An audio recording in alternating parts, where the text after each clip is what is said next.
नायकपुर गांव में माधव नाम का लड़का अपने बूढ़े बीमार पिता के साथ रहता था।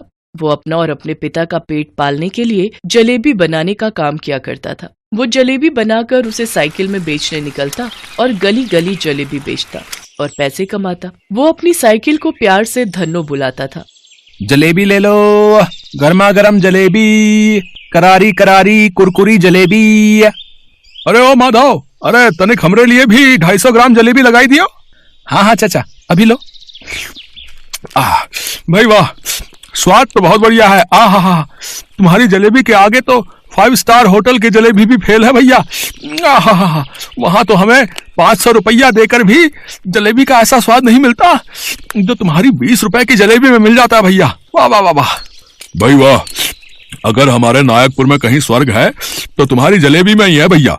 इतना लाजवाब स्वाद भैया, मजा आ गया। वाह वाह वाह वाह, हा, वाह वाह वाह।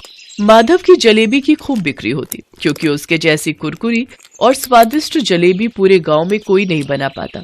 माधव सूरज की पहली किरण के साथ जगकर गर्मा गर्म कुरकुरी जलेबी तैयार करता और सूरज सर पर चढ़ते ही जलेबी बेचने के लिए निकल पड़ता। फिर सारा दिन धूप में मेहनत करके गली गली जाकर साइकिल पर जलेबी बेचता। ऐसे ही कुछ दिन बीत जाते हैं। फिर एक रोज गांव में मेला लगता है। ओए धन्नो, तुझे पता है आज अपने गांव में सावन महोत्सव की खुशी में मेला लगा हुआ है। हम दोनों आज अपनी दुकान वहीं लगाएंगे। चल, अब मैं तुझे अच्छे से सजा धजा देता हूँ। ये कहकर माधव अपनी साइकिल को फूलों की मालाओं से सजा देता है। भाई वाह, अब लग रही है मेरी धन्नो एकदम शानदार, नजर ना लगे तुझे किसी की। फिर माधव अपनी जलेबी की टोकरी धनों पर रखकर उसको मेले में ले जाता है। मेले में पहुंचते ही माधव की जलेबी के लिए भीड़ लग जाती है। मुझे 1 किलो जलेबी पैक कर दो भैया। और मुझे खाने के लिए 250 ग्राम जलेबी दे दो भैया, और 2 किलो जो है पैक कर दो। हाँ, अभी पैक कर देता हूँ। माधव की मेले में खूब अच्छी कमाई होती है। अपनी स्वादिष्ट और कुरकुरी जलेबी के लिए माधव पूरे गांव भर में मशहूर था। पर मेले में कॉलेज से घूमने आए कुछ लड़के लड़कियां उसका वीडियो अपलोड करके सोशल मीडिया पर डाल देते हैं, जिससे वो न सिर्फ नायकपुर में बल्कि पूरे देश में मशहूर हो जाता है। वाह माधव भैया, तुम तो रातों रात हीरो बन गए। पूरे सोशल मीडिया में तुम्हारे ही चर्चे हैं। क्या मतलब? अरे दिखाओ तो हमको जरा। अरे वाह भैया, माधव तुम तो छा गए भैया। बहुत बढ़िया भैया, कमाल कर दिए तुम। ये देखकर माधव खुश हो जाता है। सोशल मीडिया पर माधव की प्रसिद्धि के बाद उसके पास दूर दूर से ग्राहक आने लगते हैं, जिससे उस गांव की मिठाई की दुकानों पर काफी असर पड़ता है। ये सब देख सभी मिठाई वाले माधव से खूब जलने लगते हैं और उसके खिलाफ साजिश रचते हैं। सुन राजू, हम यूं हाथ पर हाथ रखकर नहीं बैठ सकते। अगर हमने जल्दी ही कुछ ना किया तो वो दिन दूर नहीं जब हमारी दुकानों पर ताले लग जाएंगे। हाँ, मेरे पास एक तरकीब है, कहो तो बताऊं? हाँ, जल्दी कहो, क्या तरकीब है? देखो, गांव में किसी भी जगह पर कहीं भी खड़े रहकर कोई अपना सामान नहीं बेच सकता। इसलिए ये माधव का बच्चा अपनी साइकिल पर जाकर सामान बेचता है। लेकिन जब इसकी साइकिल ही नहीं बचेगी तो ये कहाँ अपना सामान बेचेगा? बताओ बताओ। आइडिया तो तेरा जबरदस्त है, मुझे लगता है प्लान काम कर जाएगा भैया। फिर वो दोनों आदमी माधव के घर के बाहर खड़ी उसकी साइकिल रात के अंधेरे में तहस नहस कर देते हैं। अगली सुबह जब माधव बाहर आता है तो अपनी साइकिल का ऐसा हाल देखकर उसके पैरों तले जमीन खिसक जाती है। अरे मेरी धन्नो, ये क्या हो गया तुझे? हाय राम, ये क्या हाल कर डाला मेरी धन्नो का। लगता है ये किसी गुंडे मवाली का ही काम है। एक दिन तुम हमसे बाहर क्या रह गई, क्या हाल कर दिया उन गुंडों ने तुम्हारा। अब मैं सामान बेचने कैसे जाऊं, कहाँ जाऊं? मेरी तो कुछ समझ में नहीं आ रहा है। गांव में तो फेरी वालों को एक जगह पर सामान बेचने की मनाही है। माधव टोकरी उठाकर अपने सिर पर रख लेता है और गली गली घूम घूम कर जलेबी बेचने लगता है। लेकिन अब उसकी बिक्री उतनी नहीं होती जितनी पहले हुआ करती थी। साइकिल न होने के कारण वो ज्यादा दूर दूर तक नहीं जा पाता था, जिससे उसकी बिक्री भी कुछ ज्यादा नहीं हो पाती। आज हमारी धन्नो हमारे साथ नहीं है तो हमें कितनी थकावट हो रही है। न जाने धन्नो पर जाकर कितनी दूर दूर तक हमने जलेबी बेची है, लेकिन अब उसके बिना तो हमारी कमाई आधी रह गई है। धन्नो के बिना माधव की कमाई काफी कम होने लगती है। एक दिन ऐसे ही गांव-गांव जाकर वो जलेबी बेचने निकला होता है। सारा दिन धूप में पैदल चलने के बाद वो थक हार कर एक पेड़ के नीचे बैठ जाता है। तभी वहाँ से एक गाड़ी गुजरती है, जिसमें से एक आदमी स्पीकर लिए अनाउंसमेंट कर रहा होता है। सुनो सुनो, गांव में जल्दी ही शुरू होने वाली है व्यंजन प्रतियोगिता। जो भी प्रतियोगिता में सबसे अच्छा खाना बनाएगा उसे इनाम के तौर पर मिलेंगे पूरे 10 लाख रुपए। अरे वाह, ये तो सचमुच एक सुनहरा मौका है मेरे लिए। अब तो मैं भी इस प्रतियोगिता में हिस्सा लूंगा और अपनी करारी कुरकुरी जलेबी बनाकर सबका दिल जीत लूंगा। जीतना और हारना तो मेरे उस प्रभु के हाथ में है, लेकिन मैं अपनी तरफ से पूरी कोशिश करूंगा। माधव उस प्रतियोगिता में भाग लेकर स्वादिष्ट और लाजवाब जलेबी बनाता है और जज का मन जीत लेता है। वाह भाई वाह, भाई इतनी स्वादिष्ट जलेबी मैंने अपनी पूरी जिंदगी में नहीं खाई, सच बता रहा हूँ। इसको खाके तो दिल खुशी हो गया। वाह वाह वाह, लाजवाब, बेहद ही लाजवाब, वाह वाह वाह, वाह वाह वाह वाह। इसके बाद जज अनाउंसमेंट करता है, अपने हाथों के जादू से इस प्रतियोगिता को जीता है माधव जलेबी वाला फ्रॉम नायकपुर ने। चारों ओर तालियों की गड़गड़ाहट गूंज उठती है और माधव को पूरे 10 लाख का इनाम दिया जाता है। फिर वो सबसे पहले अपने पिता का इलाज करवाता है, साथ ही अपनी साइकिल धनों की भी मरम्मत करवाकर उसे नया बना देता है। फिर अपने लिए एक नया घर बनवा लेता है, साथ ही जलेबी बनाने के लिए बहुत बड़ी दुकान खोल लेता है।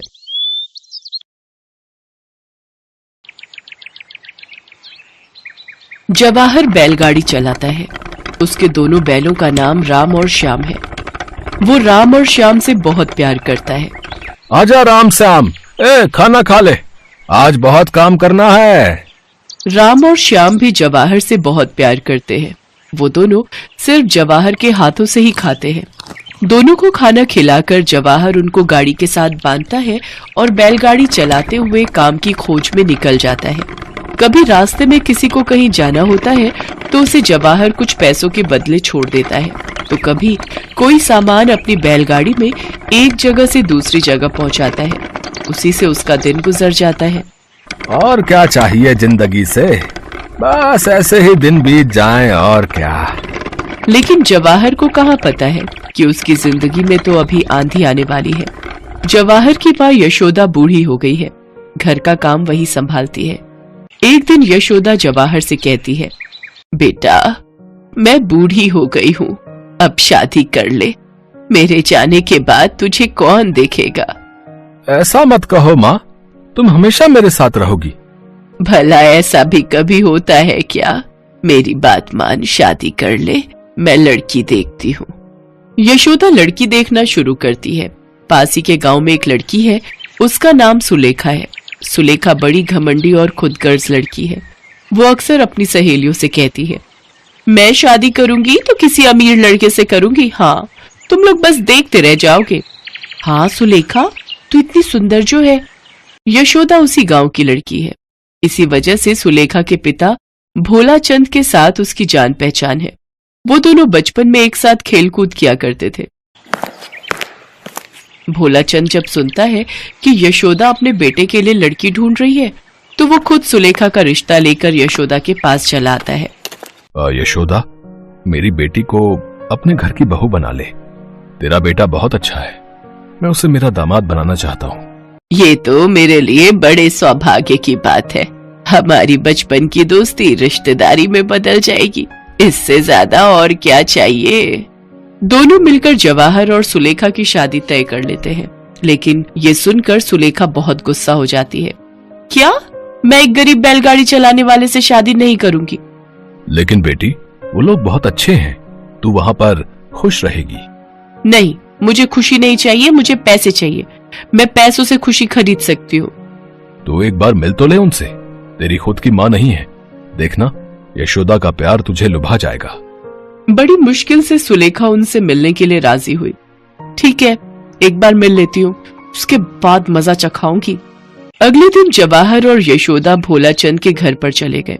सुलेखा एक साड़ी पहन कर आई और सबके सामने बैठ गई। वाह भोला चंद, तेरी लड़की तो बहुत खूबसूरत है। हाँ, इसीलिए जीभ ललचाते हुए चली आई यहाँ बुढ़िया।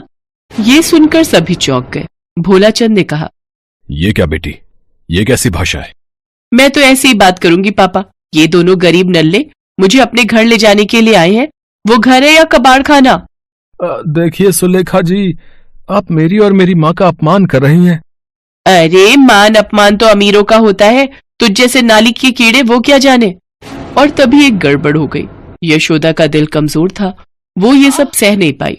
उसे हार्ट अटैक आ गया। माँ, माँ क्या हुआ? माँ क्या हुआ? क्या हुआ यशोदा? यशोदा टेढ़ी हो गई। सुलेखा ने हंसते हुए कहा, बहुत अच्छा हुआ।